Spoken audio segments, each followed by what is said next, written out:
તો ગુજરાત સરકારના મંત્રીમંડળમાં ટૂંક સમયમાં મોટા પાયે પરિવર્તન આવી શકે છે. પ્રધાનમંત્રી નરેન્દ્ર મોદીની અધ્યક્ષતામાં દિલ્હીમાં બેઠકનો ધમધમાટ શરૂ થયો.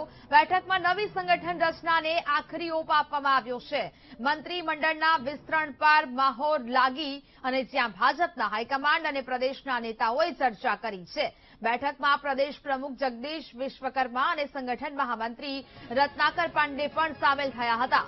મુખ્યમંત્રીનો રવિ કૃષિ મહોત્સવનો કાર્યક્રમ પણ રદ કરવામાં આવ્યો હતો અને આ બેઠકનો દોર દિલ્હી ખાતે શરૂ થયો છે. મંત્રીમંડળ વિસ્તરણની મહત્વપૂર્ણ ચર્ચા બેઠકમાં થઈ છે. ગુજરાત સરકારના મંત્રીમંડળમાં એટલે કે કહી શકાય કે હવે ટૂંક સમયમાં મોટા પાયે પરિવર્તન જોવા મળી શકે છે. આ બેઠક છે તે દિલ્હી ખાતે મળી. પ્રધાનમંત્રી નરેન્દ્ર મોદીની અધ્યક્ષતામાં બેઠક મળી અને હવે ટૂંક સમયમાં પરિવર્તનના એંધાણ છે તે જોવા મળી રહ્યા છે. અનેક મંત્રીઓની બાદબાકી જોવા મળી શકે છે તો નવા અનેક ચહેરાઓ છે તે આ મંત્રીમંડળમાં સમાવેશ તેમનો થતો જોવા મળી શકે છે. સંવાદદાતા મેહુલ દેસાઈ વધુ વિગતો સાથે લાઈવ જોડાયા છે. મેહુલ, દિલ્હીમાં હવે પ્રધાનમંત્રીની અધ્યક્ષતામાં એક બાદ એક બેઠકોનો દોર પણ શરૂ થયો છે, એટલે કે હવે મંત્રીમંડળમાં ટૂંક સમયમાં મોટા પાયે પરિવર્તન જોવા મળશે.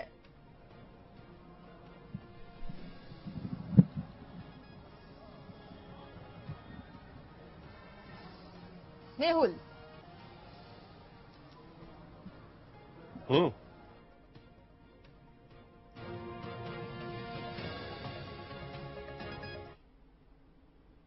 મોડી રાત સુધી આ બેઠક જે છે તે ચાલી છે.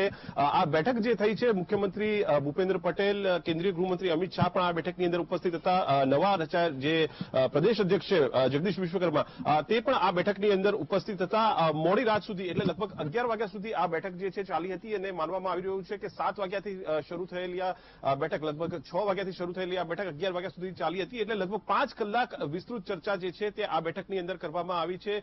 ગુજરાતમાં જો વાત કરવામાં આવે તો નવી સંગઠન જે છે તેની બોડીની રચના જે છે તે કરવાની રહે છે. 4 જેટલા મહામંત્રીઓ પ્રદેશની જે ટીમ છે તેની અંદર સમાવેશ કરવામાં આવનાર છે અને સાથે જો વાત કરવામાં આવે તો પ્રદેશની ટીમની અંદર ઉપાધ્યક્ષ અને પ્રદેશ મંત્રીની જે ટીમ છે તેનો પણ સમાવેશ કરવામાં આવશે. એટલે આ જે સંગઠનની જે રચના થવાની છે તેની અંદર કયા કયા નામો વિસ્તારોની અંદરથી સમાવવામાં આવી શકે છે, કારણ કે જ્યારે કોઈ પણ પક્ષ આ પ્રકારે જે સંગઠનની અંદર રચના થતી હોય છે ત્યારે સામાજિક જે સમીકરણો છે તેની સાથે સાથે જે પ્રાદેશિક સમીકરણો છે તેને પણ ધ્યાનમાં લેતી હોય છે અને તેના સંદર્ભે જ વિસ્તૃત ચર્ચા થઈ હોવાનું માનવામાં આવી રહ્યું છે. કારણ કે જે પ્રદેશની ટીમની રચના થશે તે આવનાર જે સ્થાનિક સ્વરાજની ચૂંટણીઓ છે તે ચૂંટણીઓ માટે ખૂબ જ મહત્વપૂર્ણ બની રહેશે. કારણ કે માનવામાં આવી રહ્યું છે ડિસેમ્બરની અંદર આ જે સ્થાનિક સ્વરાજની ચૂંટણીઓ છે તે જાહેર થશે. સાથે જો વાત કરવામાં આવે તો આ જે પ્રદેશની ટીમની અંદર જે ચર્ચા કરવામાં આવી છે તેમાં પ્રદેશ અધ્યક્ષ જગદીશ વિશ્વકર્માની સાથે સંગઠન મહામંત્રી જે છે રત્નાકર, તેઓ પણ ઉપસ્થિત હતા અને તેમની સાથે પણ આ સંદર્ભે વિસ્તૃત ચર્ચા કરવામાં આવી છે. બીજું મહત્વની બાબત ત્યાં બની રહે છે તે મંત્રીમંડળના વિસ્તરણની, કારણ કે લાંબા સમયથી આ ચર્ચા થઈ રહી છે કે ગુજરાતમાં મંત્રીમંડળનું વિસ્તરણ જે છે તે નિશ્ચિત માનવામાં આવી રહ્યું છે, પરંતુ તેનો સમય કયો હશે તે સૌથી મોટો સવાલ છે. કારણ કે દિવાળીનો સમય આવી ગયો છે. આ પહેલા એવું માનવામાં આવતું હતું કે દિવાળી બાદ જ જે છે વિસ્તરણ જે છે તે થઈ શકે છે, પરંતુ હજુ પણ આ જે વિસ્તરણ છે વિસ્તરણમાં કોને કોનો સમાવેશ થશે અને કોને કોને બાકાત રાખવામાં આવશે વર્તમાન મંત્રીમંડળમાંથી તે સૌથી મોટો સવાલ છે. બની શકે છે કે વર્તમાન જે મંત્રીમંડળ જે છે તેની અંદરથી લગભગ 8 થી 10 એવા જે ચહેરાઓ છે કે જેને જે નવા મંત્રીમંડળની અંદર સ્થાન જે છે તે ન મળી શકે, પરંતુ જે વાત કરવામાં આવે તો આ જે મંત્રીમંડળની જે રચના થશે તેની અંદર પણ આ જ મુદ્દો જે છે તે ખૂબ જ મહત્વપૂર્ણ બની રહેવાનો છે.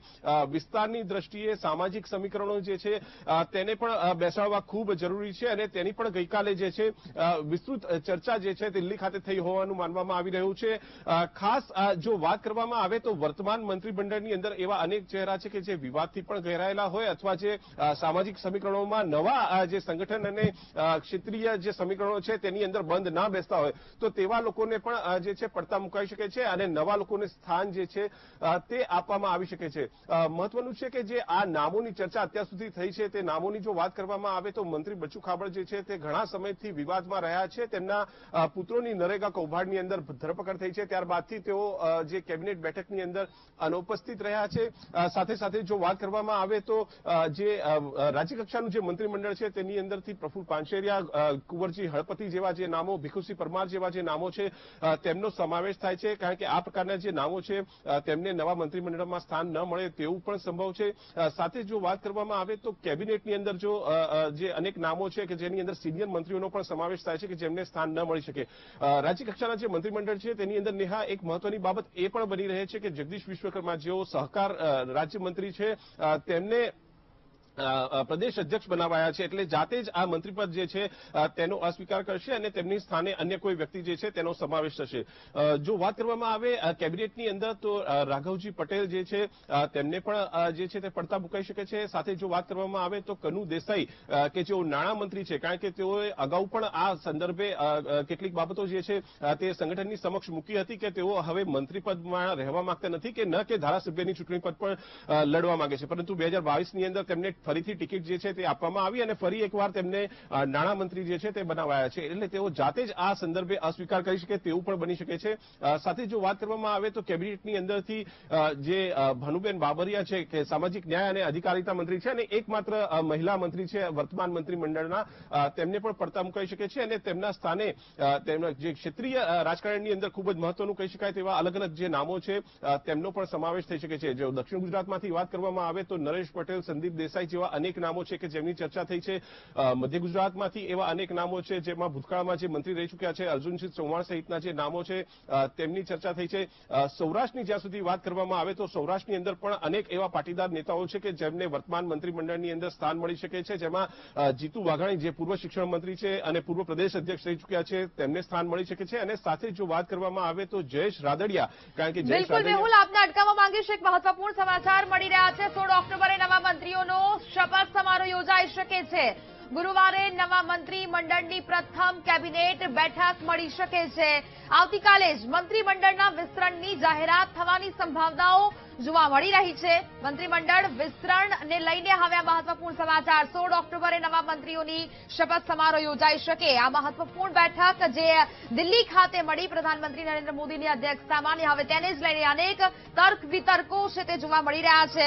રાજકીય જે વર્તુળોમાં અનેક ચર્ચાઓએ જોર પકડ્યું છે અને હવે આ મહત્વપૂર્ણ સમાચાર કે ગુજરાત સરકારના મંત્રીમંડળમાં ટૂંક સમયમાં જે મોટા પાયે પરિવર્તન જોવા મળશે અને હવે અહીંયા ગુરુવારે જ નવા મંત્રીમંડળની જે રચના છે તે થતી જોવા મળી શકે. એટલે કે આવતીકાલે જ મંત્રીમંડળના વિસ્તરણની જાહેરાત થશે. 16 ઓક્ટોબરે નવા મંત્રીઓનો શપથ સમારોહ છે તે યોજાઈ શકે છે. અનેક મંત્રીઓની બાદબાકી જોવા મળી શકે છે અને તે જ વચ્ચે આ મહત્વપૂર્ણ સમાચાર છે તે મળી રહ્યા છે કે હવે આવતીકાલે જ આ મંત્રીમંડળના વિસ્તરણની જાહેરાત જોવા મળી શકે. કારણ કે જે પ્રકારે તાબડતોડ મુખ્યમંત્રી ભૂપેન્દ્ર પટેલ પણ દિલ્હી ખાતે પહોંચ્યા અને તેમના દ્વારા પ્રધાનમંત્રી નરેન્દ્ર મોદી સાથે આ બેઠકમાં ચર્ચા કરવામાં આવી હોઈ શકે. ગુજરાતના નેતાઓના દિલ્હીમાં જે પ્રકારેના એક બાદ એક બેઠકોના ધામા જોવા મળી રહ્યા છે. મુખ્યમંત્રી અને પ્રધાનમંત્રી નરેન્દ્ર મોદી વચ્ચેની આ બેઠક અને હવે નવી સંગઠન રચનાને આ આખરી ઓપ આપી દેવામાં આવ્યો છે. આ પહેલા 4 સપ્ટેમ્બરના રોજ મુખ્યમંત્રીએ વડાપ્રધાન નરેન્દ્ર મોદી સાથે બેઠક કરી હતી અને હવે આમ 40 દિવસમાં જ બીજી વખત પીએમ મોદી અને સીએમની મુલાકાતને રાજકીય વર્તુળોમાં અનેક તર્ક વિતર્ક અને હવે આવતીકાલે જ આ નામની જાહેરાતો થઈ શકે. જે મંત્રીમંડળ જે છે નેહા તે ખૂબ જ મહત્વની બાબત છે, કારણ કે મંત્રીમંડળની અંદર જ્યારે જે વિસ્તરણ થશે અથવા મંત્રીમંડળની અંદર જે ફેરફાર થશે તે ટૂંક સમયમાં જ થશે તેવું માનવામાં આવી રહ્યું છે. કહેવામાં આવી રહ્યું છે કે દિવાળી પહેલા જ એટલે આવનાર 2 દિવસની અંદર જ આ મંત્રીમંડળ છે તેની અંદર ફેરફાર થવાની સંભાવના જોવામાં આવી રહી છે.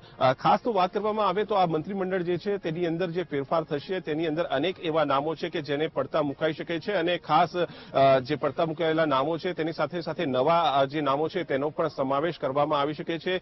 ખાસ જો વાત કરવામાં આવે તો જે કેબિનેટની બેઠક આવતીકાલે જે છે તે પણ રદ કરવામાં આવી છે, પરંતુ આવતીકાલે જે વિકાસ સપ્તાહ છે તેનું સમાપન થવાનું છે અને તેના કારણે જ આ કેબિનેટ બેઠક રદ કરવામાં આવી છે અને ત્યારબાદ દિવાળીના તહેવારોના કારણે જે છે તમામ જે લોકો છે તે પોતાના વિસ્તારમાં જતા હોય છે, પરંતુ માનવામાં આવી રહ્યું છે કે જે દિલ્હીની અંદરથી લીલી ઝંડી જે છે તે મળી ચૂકી છે અને લીલી ઝંડી મળવાના કારણે જ ક્યાંક ને ક્યાંક આ મંત્રીમંડળની અંદર જે વિસ્તરણ છે તે આવતીકાલ સુધીમાં થઈ જાય તેવી પૂરી સંભાવનાઓ જે છે તે જોવામાં આવી રહી છે.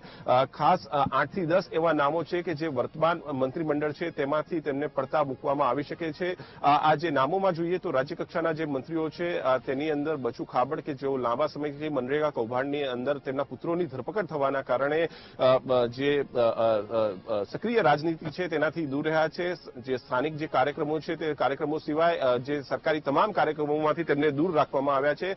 સાથે જ કુંવરજી હળપતિ રાજ્ય જે મંત્રી છે, રાજ્યકક્ષાના મંત્રી છે, તેમને પણ પડતા મૂકવામાં આવી શકે છે. ખાસ જે આ સિવાય જગદીશ વિશ્વકર્મા કે જેઓ રાજ્ય સહકાર મંત્રી છે તેઓને પ્રદેશ અધ્યક્ષ બનાવાયા છે, એટલે તેઓ જાતે જ આ પદનો અસ્વીકાર જે છે તે કરી શકે છે. સાથે જો વાત કરવામાં આવે તો સૌરાષ્ટ્રમાંથી જે મોટા નેતા ગણાતા પરંતુ સુરતના જે નેતા છે એવા પ્રફુલ્લ પાનછેરિયા જે રાજ્ય શિક્ષણ મંત્રી છે તેમને પણ નવા મંત્રીમંડળની અંદર સ્થાન ન મળે તેવી સંભાવનાઓ જે છે તે અત્યારે હાલ વર્તાઈ રહી છે. આ જે રાજ્યકક્ષાનું જે મંત્રીમંડળ, રાજ્યકક્ષાના જે મંત્રીઓ છે, આ તમામ જે નામો છે, આ સિવાય જે વાતો કરવામાં આવે. જી બિલકુલ, મેહુલ, વિગતો સાથે જોડાયા તે બદલ આપનો આભાર.